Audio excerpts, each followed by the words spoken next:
आज का टॉपिक हमारा स्लीप हाइजीन है और स्लीप हाइजीन कुछ डिफरेंट सा टॉपिक है। डिफरेंट इसलिए कि इस पे बहुत से लोग बात नहीं करते।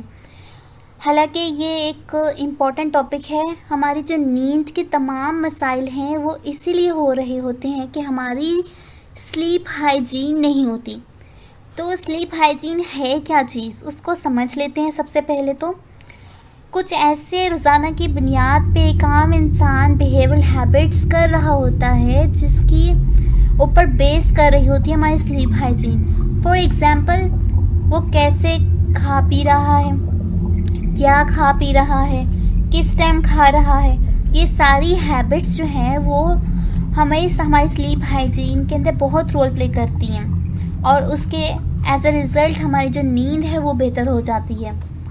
तो ये क्यों इम्पोर्टेंट है, इसको समझने की भी ज़रूरत है। अब आप सबके जहन में ख्याल आ रहा होगा कि हम इसको क्यों इम्पोर्टेंट कंसीडर करें। तो दो मेन चीज़ें हैं कि ये फ़िज़िकल हेल्थ के लिए इम्पोर्टेंट है एंड देन सेकेंडली ये मेंटल हेल्थ के लिए भी इम्पोर्टेंट है। और आपके कुछ ऐसे पुअर स्लीप हाइजीन के साइंस होते हैं जिनको हम असेस कर सकते हैं, जिनको असेस करके पता चला जा सकता है कि हमारी स्लीप हाइजीन ठीक नहीं है, उसको देखने की ज़रूरत है। आप किस तरह से असेस कर सकते हैं? कुछ सिम्टम्स हैं जिसमें आपने सबसे पहले देखना है कि आपको सोने में दुश्वारी महसूस हो रही होती है। सेकेंड चीज़ ये कि आपको फ्रीक्वेंट स्लीप डिस्टर्बेंसेस आप एक्सपीरियंस कर रहे होते हैं। थर्ड ये कि आपको डे टाइम में स्लीपीनेस हो रही होती है, आप चाह रहे होते हैं कि आप नींद पूरी कर लें अपनी। फोर्थ ये कि आपकी कंसिस्टेंसी नहीं होती स्लीप क्वालिटी के अंदर। फॉर एग्जांपल, आज के दिन आपको अच्छी नींद आ गई लेकिन नेक्स्ट डे आपकी जो नींद है वो ख़राब है, ठीक है। इसको हम कहते हैं कंसिस्टेंसी, लैक ऑफ कंसिस्टेंसी। तो आपकी कंसिस्टेंसी होनी चाहिए आपकी स्लीप क्वालिटी के अंदर।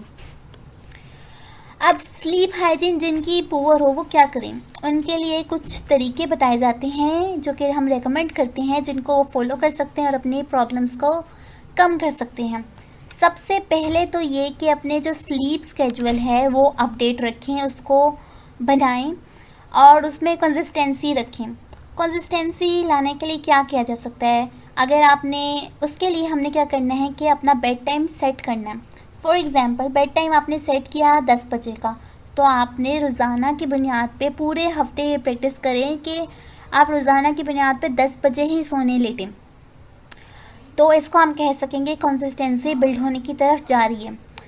थर्ड ये कि जब तक आप बेड पे ना जाएं, जब तक आपको नींद ना आ रही हो, unless like you are sleepy, ठीक है। ये बहुत से लोग प्रैक्टिस कर रहे होते हैं कि आप वैसे ही बैठ के वहाँ पे पढ़ रहे हैं, खा रहे हैं, सब कुछ कर रहे हैं, ठीक है। तो जब तक आपको नींद ना आए आप बेड पे ना जाएं और अपना बेड सिर्फ सोने के लिए इस्तेमाल करें, खाने पीने के लिए इस्तेमाल ना करें। फिर ये कि आप अपना रिलैक्सिंग इन्वायरमेंट क्रिएट करें। रिलैक्सिंग इन्वायरमेंट क्रिएट करने के बहुत से वेज़ हैं। पहला तो मोस्ट कॉमन वे ये है कि आप अपने जो डिम इन्वायरमेंट रखें, लाइट को शट डाउन कर दें एंड डिम रखें। और फिर ये कि रिलैक्सिंग इन्वायरमेंट हो जाएगा, सूदिंग अपने आप को रखें, माइंड को स्ट्रेस से दूर रखें, ठीक है। इसके लिए बहुत से रिकमेंडेशंस होती हैं वीडियोस की, आपको यूट्यूब पे बहुत बेशुमार वीडियोस मिल जाएंगी जिसके अंदर आपको एंग्जाइटी रिलीफ वीडियोस दिखाई जाती हैं कि आप वो म्यूज़िक सुनते हैं और उससे आपका माइंड जो है वो रिलैक्स स्टेट में चला जाता है। आप कोशिश करें कि वो सुने। फिर ये कि कैफ़ीन का जो इंटेक है वो कम करें। वो किस टाइम कम करना है ये भी बताऊंगी मैं आपको। आपने कम करना है शाम के टाइम। आपने कोशिश करनी है शाम के टाइम आप अपनी जो कैफ़ीन की जो चीज़ें हैं वो ना लें। फॉर एग्ज़ाम्पल, आप लेते थे रात को चाय, ठीक है, सोने से पहले, आप कोशिश करें वो चाय आप दोपहर में ले लें। या जिनको सिगरेट पीने की आदत है वो उसको अवॉइड करें।